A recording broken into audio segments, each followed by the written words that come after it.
오늘은 저희들이 구강 강의를 진행하는 날이 되겠습니다. 뭐 이전에 말씀드렸듯이 오늘은 용어에 대해서 같이 알아보는 시간을 가져보도록 하겠습니다.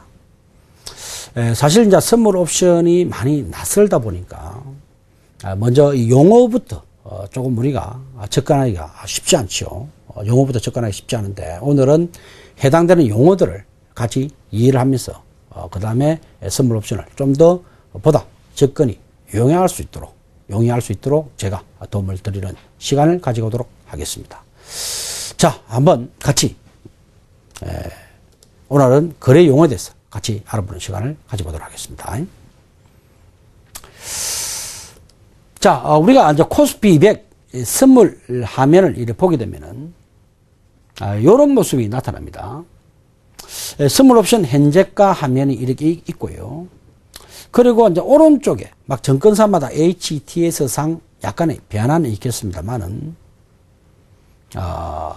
대부분이 선물 화면 옆으로 보게 되면은 이론가가 얼마다 또는 시장 베이시스가 얼마다 이런 내용들이 쭉 나와 있습니다. 저 빨간색 표시해 놨죠. 그런 것들이 있는데 저 용어 자체를 오늘 이해하는 날이 되겠습니다. 저 용어를 이해하는 날이 되겠습니다. 한번 같이 저 부분을 같이 공부하도록 하죠. 자, 먼저 상한가와 하한가. 전일 선물 가격 대비 10%가 변동하게 되는 것을 우리는 10% 올라갈 수도 있겠고 10% 떨어질 수도 있겠죠. 10%가 올라가는 것을 우리는 상한가 이렇게 이야기하겠고요. 전일 선물 가격보다 10%가 떨어지게 되면은 밑으로 떨어지게 되면은 우리는 하한가 이래 버리겠습니다. 만약에 전일 선물 가격이 260포인트다. 그러면은 10%가 상승하게 되면 286포인트가 되겠고요.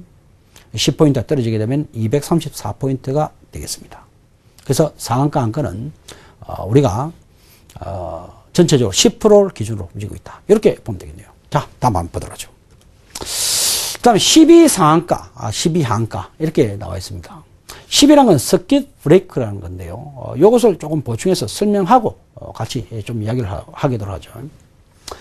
서킷 브레이크라는 것은 우리가 뭐 1987년도에 미국 시장에서 아마 10월 달이었죠. 그때 미국의 블랙 먼데이를 해가지고 굉장히 큰 폭으로 미국 시장이 폭락한 적이 있었습니다. 그때 주가가 굉장히 폭락하는 그런 사태에서 주가를 일시적으로 정지시키는 제도를 보완을 하게 된대요. 그것이 이제 서킷 브레이크가 되겠습니다. 자, 그렇게 이해를 하시면 되겠죠. 마찬가지로 지금 이제 우리 그 선물 시장에도 서킷 브레이크, 즉 12상한가, 12하한가 이렇게 구성되어 있습니다.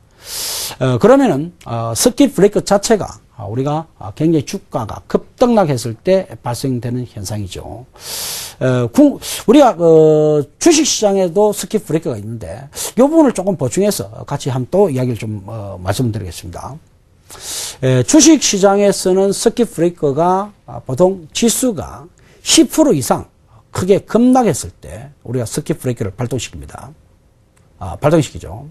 10% 이상 빠지는 것이 약 1분 정도 진행이 되게 되면은 약 20분 동안 거래를 정지시키고 이후에 약 10분간의 호가를 모아가지고 우리가 다시 거래를 재개하는 그렇게 되는 거죠. 그죠?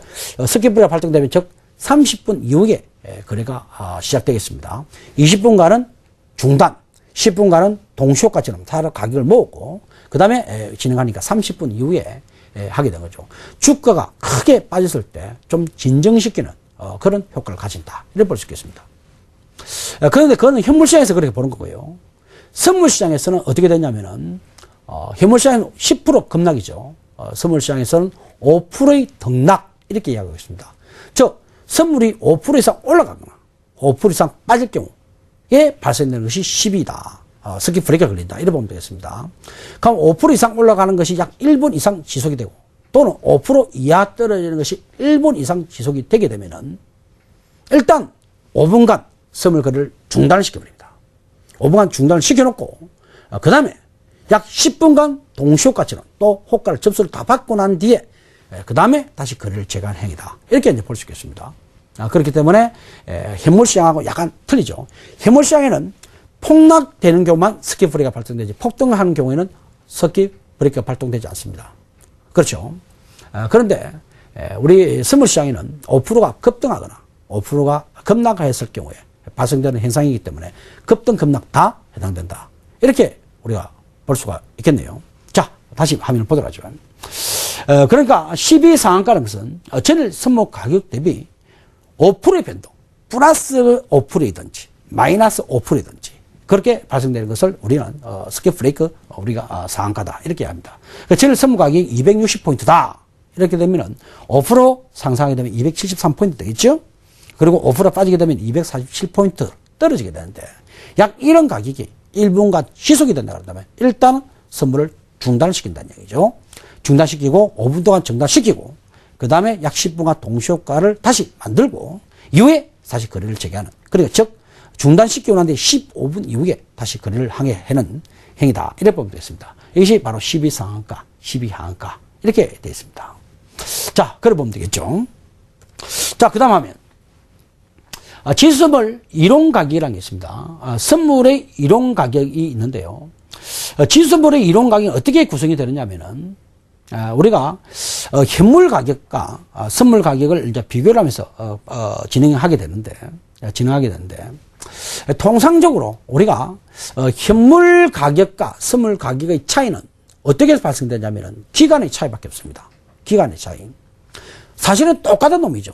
똑같은 놈인데 이것이 기간의 차이에 따라서 가격이 발생된다. 이렇게 이제 보면 되겠습니다. 결국은 동일한 종류다 이런 이야기죠. 동일한 종류다 이거죠. 다만 시간이 지나게 되면은, 예를 들면은 시간이 6월 두 번째 주 목요일로 가게 되면은 현물 가격이 점차적으로 그 미를 가게 되면은 결국 선물 가격과 현물 가격은 서로 만나게 되는 것이죠. 그러니까 두 선물과 현물은 결국은 같은 종류인데 단 차이가 있다 그러면은 그것은 기간의 차이다, 시간의 차이가 있다 이렇게 볼 수 있겠습니다. 그러니까 이론 선물 가격은 현물 가격을 우리가 갖고 있는 상태에서 내가 주식을 샀다. 주식을 사게 되면 내가 돈이 들어가지 않습니까? 돈이 들어가게 되면 그만큼 보유 비용이 발생된다. 그죠? 왜? 내가 주식을 사기 위해서 그만 돈이 들어갔으니까 이자가 발생하게 되는 거죠. 그렇기 때문에 보유 비용이 발생되고요. 또 주식을 갖고 있음으로써 득되는 것이 있을 수 있습니다. 득되는 게 뭡니까? 역시 보유 수입이라 해서 우리가 배당 수입이 해당되겠죠. 그 현물 가격에다가 내가 비용을 내가 현물을 갖고 있으면서 발생되는 이자 비용과 현물을 갖고 있음으로써 돈이 들어오게 되는 배당 수입을 빼게 되면은 나중에 시간이 지나게 되면은 우리가 선물 가격하고 일치가 된다는 이야기죠. 그래서 현물 가격에다가 바로 보유 비용인 이자 비용과 그리고 현물을 갖고 있으면서 내가 수입이 들어오게 되는 배당 수입을 차감하게 되는 이 가격이 바로 이론적으로 미래에 발생되는 선물 가격에 일치된다. 이렇게 볼 수 있겠습니다. 만약에 배당 수입이 없다고 가정한다면 바로 이 보유 비용 때문에, 즉 이자 비용 때문에 현물 가격보다도 선물 가격이 비싸게 되는 겁니다. 이자만큼 그만큼 비싸게 되는 거죠. 자, 그 다음 화면을 보면서 우리가 좀 보도록 하겠습니다. 그러면은 이론 가격 계산 예시를 한번 같이 보도록 하죠.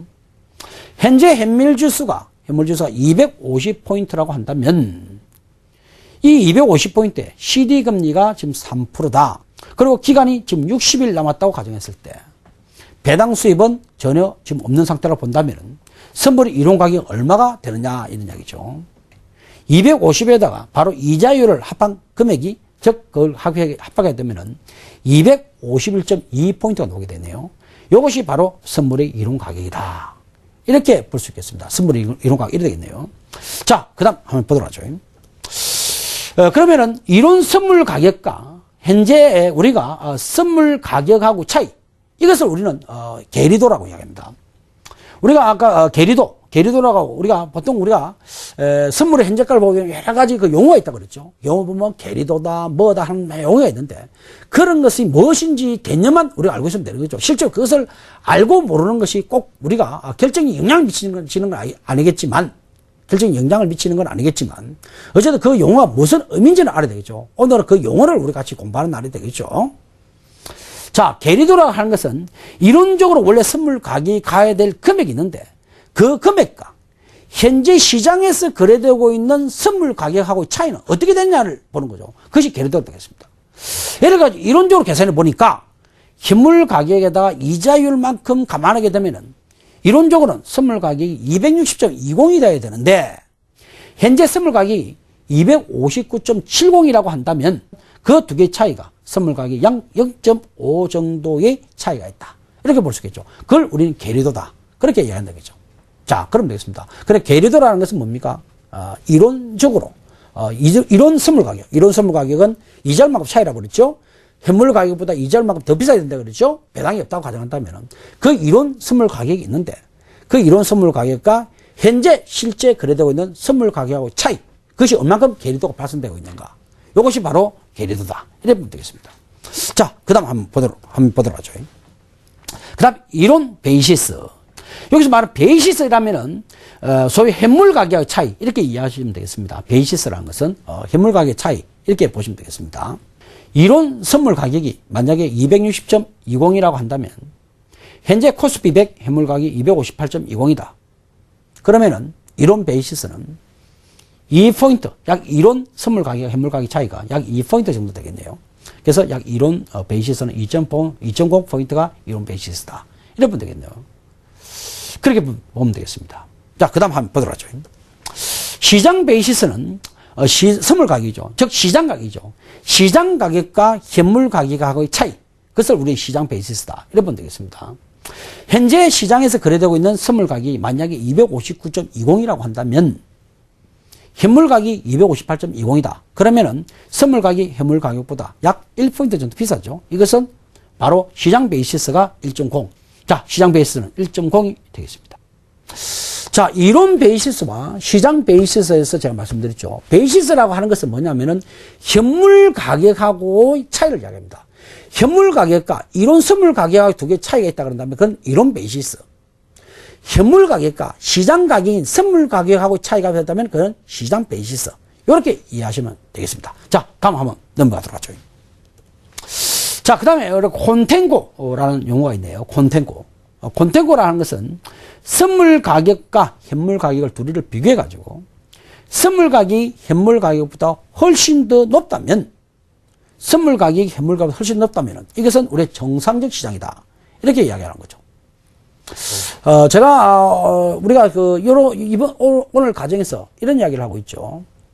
이론 선물 가격에서 우리가 이야기하면서 이런 말씀을 드렸습니다. 선물 가격은 현물 가격보다도 일반적으로 비싸야 된다. 이거죠.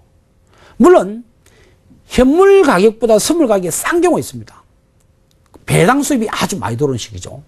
예를 들면 배당 수입이 아주 많이 들어오는 시기에는 그래 되는 경우가 있습니다. 그렇지 않고 일반적인 경우에는 이자 비용만큼 선물 가격이 비싸야 됩니다. 왜? 현물을 갖고 있는 거나 선물을 갖고 있는 거나 마찬가지인데 현물을 갖고 있는 사람이 그만큼 내가 돈이 그만큼 더 많이 들어가는 거죠. 이자 비용이 발생되는 거죠. 그렇기 때문에 선물 가격이 당연히 높아야 된다는 이야기죠. 그렇게 볼 수 있겠죠. 그러면 선물 가격이 당연히 높아야 되는데 현물 가격보다는 당연히 선물 가격이 높아야 된다 이거죠. 그래서 선물 가격이 현물 가격보다 높게 된다면은 그것을 우리는 콘탱고 시장이다. 정상적 시장이다. 이렇게 이야기할 수 있겠네요. 그래 볼 수 있겠습니다. 자, 보도록 하죠. 선물 가격과 현물 가격을 두 개 비교하게 되면은 당연히 이론적으로 선물 가격이 현물 가격보다도 이자율만큼 더 비싸야 된다. 이렇게 볼 수 있겠죠. 그렇기 때문에 이런 경우에는 우리는 정상적 시장이다. 이렇게 이야기한다 이야기죠. 그 콘탱고 시장은 선물 가격이 현물 가격보다 비싸기 때문에 정상 시장이다. 이렇게 볼 수 있겠습니다. 자, 그 다음 용어를 보도록 하죠. 백오데이션이라는 말이 있습니다. 백오데이션은 선물 가격과 현물 가격에 비교하게 되면 우리 이론적으로는 배당 수입을 빼고 보게 되면 대부분 이자율만큼 제가 차이 난다 이야기했죠. 이자율만큼 차이 나게 되는데 선물 가격이 현물 가격보다 더 낮아지는 경우가 있다는 이야기죠. 이런 경우는 어떻습니까? 미래의 시장을 아주 안 좋게 보는 경우겠죠. 미래 시장 아주 안 좋게 보는 경우다. 이렇게 보면 되겠습니다. 우리가 지금 주가 빠졌는데 앞으로 더 빠질 것 같다. 그러다 보면은 선물 가격이 현물 가격보다 더 이제 빠질 수 있겠죠. 하지만 이론적으로 보게 된다면 우리가 선물 가격이 현물 가격보다 비싸야 되는데 선물 가격이 현물 가격보다 싸기 때문에 우리는 이런 경우에는 향후 시장이 우리가 안 좋을 거라고 생각해서 빠지는 것은 그런 시장의 이야기고 선물 가격, 현물 가격의 두 개 가지고 이론적으로 이야기하게 되면 선물 가격이 싸게 되면 이거는 비정상적 시장이다. 이렇게 볼 수 있겠네요. 그래서 우리가 배고데이션 시장은 비정상적 시장이다. 이렇게 우리가 볼 수 있겠습니다. 자, 그 다음 한번 보도록 하죠. 자, 그 다음에 프로그램 매매라는 부분이 있습니다. 프로그램 매매. 우리가 조금 전에 콘텐츠 그리고 배고데이션 이런 이야기를 했는데 바로 프로그램과 관련돼서 이게 콘텐츠와 우리가 배고데이션이 많이 움직이면서 프로그램 매매를 많이 일으키게 되는데요. 프로그램 매매가 뭔지 한번 보도록 하겠습니다. 프로그램 매매라는 것은 컴퓨터 프로그램으로 하는 매매다. 이렇게 보면 되겠습니다. 기관이나 외국인들은 큰 자금을 운영하는 곳에서 많이 사용하고 있고요. 형태에 따라서 차익 거래와 비차익 거래 이렇게 구분하고 있습니다. 한번 계속해서 우리가 화면을 보도록 하죠. 차익 프로그램이라는 것은 뭘 말하냐? 차익 프로그램이라는 것은 현물 가격과 선물 가격의 차이를 이용해 가지고 무기업 이익을 얻는 거래다. 이렇게 보면 되겠습니다. 자, 이걸 보충해서 설명하도록 하죠. 우리가 현물 가격과 선물 가격은 똑같은 것이라고 그랬습니다. 단지 차이가 나는 것이 있다고 하면 뭡니까? 기간의 차이에 불과하다겠죠. 시간의 차이가 있을 뿐 실제로 두 개는 똑같다는 이야기입니다. 그런데 이 두 개의 가격이 콘텐츠가 날 때도 있고 배고데이션 날 때도 있는 거죠. 그죠? 콘텐츠는 현물 가격보다도 선물 가격이 비싼 걸 말하는 거고, 배고데이션은 선물 가격이 오히려 현물 가격보다 더 싸게 되는 그런 케이스다는 이야기죠. 이렇게 가격이 왔다 갔다 하다 보면 사실상의 시간만 차이가 나면 똑같은데도 불구하고 이에 따라서 가격들이 왔다 갔다 하다 보면 거기서 우리가 어떤 기회가 발생될 수 있다는 거죠. 그것이 우리가 프로그램 매매다. 이렇게 볼 수 있겠습니다. 그래서 현물 가격과 선물 가격의 차이를 이용해서 무위험 이익을 얻는 거다. 왜? 두 개는 똑같은 종류이기 때문에 그렇다는 이야기죠. 한번 이것을 보도록 하겠죠. 그럼 차익 프로그램은 뭘 말하냐? 차익 프로그램이라는 것은 먼저 매수 차익 거래가 있고 매도 차익 거래가 있는데, 매수 차익 거래라는 것은 현물을 매수하고 선물을 매도하는 것을 매수 차익 거래라고 합니다. 즉 저평가되어 있는 현물을 사고 고평가된 선물을 매도하는 것을 우리는 매수 차익 거래다. 이렇게 이야기하고 있는 거예요. 매도 차익 거래라는 것은 뭐냐? 매도 차익 거래는 현물을 매도하고, 즉 현물이 비싸서 고평가됐을 때 현물을 매도하고 저평가된 선물을 매수하는 것을 우리는 매도 차익 거래다. 이렇게 볼 수 있겠죠. 아까 우리 매수 차익 거래는 현물이 선물하고 비교했을 때 현물이 저평가된 것을 사고 고평가된 선물을 판다고 그랬죠. 그렇게 볼 수 있겠죠. 지금 매도 차익 거래는 어떻습니까? 고평가되어 있는 현물을 오히려 팔아버리고, 그리고 저평가되어 있는 선물을 매수해가지고 두 개 차이를 유지해가는 이런 시스템이 되겠습니다. 그래 볼 수 있겠네요. 그래 볼 수 있겠습니다. 자, 그러면은 통상적으로 매수 차익 거래는 콘텐츠 시장에서는 매수 차익 거래가 많이 발생될 것 같고요. 일반적으로요. 매도 차익 거래는 일반적으로 우리가 선물이 굉장히 미래가 아주 안 좋게 떨어지니까 선물이 저평가 될 경우가 많겠죠. 그런 경우는 매도 차익 거래가 많이 발생될 수도 있겠습니다. 자, 그 다음 화면 보도록 하죠. 비차익 프로그램. 비차익 프로그램은 뭐냐면은 방향성 매매죠. 15개 내외 종목을 프로그램을 구성해가지고 시장 방향이 상승할 경우에는 선물과 무관하게 비차익 매수를 하게 되고요. 시장 방향이 하락할 경우에는 선물과 무관하게 비차익 매도를 한다는 얘기죠. 자, 이것도 조금 보충해서 설명하겠습니다. 프로그램 매매는 우리가 선물과 현물의 가격 차를 이용해 가지고 움직인다고 말씀드렸죠. 그러니까 서로 저평가된 것을 사고 고평가를 팔면서 거기서 발생된 것을 마진을 묶는 거다. 무이용 거래를 묶는 거다. 이렇게 볼 수 있겠습니다. 근데 그건 우리가 차익 프로그램이다. 이렇게 이야기하고 있고요. 비차익 프로그램이라는 것은 그거하고 전혀 관계없이 시장의 방향이 올라갈 것 같으면은 매수를 하는데 그냥 한 종목 두 종목을 사는 것이 아니고 한 15개를 정도를 집합적으로 사가지고 기계적으로 오르륵 한꺼번에 주문을 넣어버린다는 얘기입니다. 예를 들면 지수 올라갈 것 같다. 그럼 삼성전자, 현대차, 현대중공업 이런 15개 이상 되는 종목을 한꺼번에 비율을 조정해가지고 한꺼번에 쭉 매수를 해버리는, 이것을 우리는 바로 비차익 매수다. 이렇게 볼 수 있겠고요. 선물하고 전혀 관계없죠. 방향성 매매입니다. 만약에 주가가 앞으로 빠질 것 같다, 하락 같다, 그러면은 15개를 집단적으로 기계에 의해서 한꺼번에 팔아버리는 이런 부분이 되겠죠. 실제 우리 시장을 볼 때는 차익 매매보다는 비차익 매매가 굉장히 우리가 시장을 보는데 굉장히 방향을 결정하는 데는 굉장히 중요한 역할을 하고 있다. 이렇게 볼 수 있겠습니다. 자, 그래 볼 수 있겠네요. 그러니까 15개 내외 종목을 프로그램을 구성해가지고 시장 방향이 상승할 경우는 선물과 관계없이 비차익 매수를 해버리고요. 시장 방향이 하락할 경우는 선물과 무관하게 비차익 매도를 해버린다. 이렇게 이제 볼 수 있겠습니다. 자, 오늘 제가 쭉 진행하면서 용어와 관련된 이야기를 쭉 했었죠. 용어와 관련된 이야기를 했는데 먼저 우리가 선물 쪽에서 현재가, 선물 현재가를 보다 보면 여러 가지 용어가 많이 나옵니다. 그런데 그 용어가 뭔지를 우리가 알아야만 좀 더 접근에 편하겠죠. 용어를 모르다 보면은 우리가 막상 실제로 어려운 것도 아닌데도 이렇게 느껴질 수가 있는 거죠. 그렇겠죠. 그래서 그 용어를 보는 시간이 되겠고, 아울러서 우리가 선물 가격과 우리가 현물 가격의 차이에 의해서 우리가 차익 프로그램이 발생되고 있는데 저평가와 고평가 사실은 똑같은 거라 그랬죠. 시간의 차이만 날 뿐. 이게 따라서 우리가 차익 프로그램이 발생되고 또 선물과 관계없이 방향에 의해서 우리가 비차익성으로 프로그램이 발생되는 이런 부분에 대해서 우리가 같이 우리가 구강을 공부를 했습니다. 구강 이 부분은 우리가 프로그램 매매를 이해하는데 많이 도움이 되겠고요. 또 우리가 선물의 용어를 보는데 많이 도움이 됐을 거라고 생각합니다.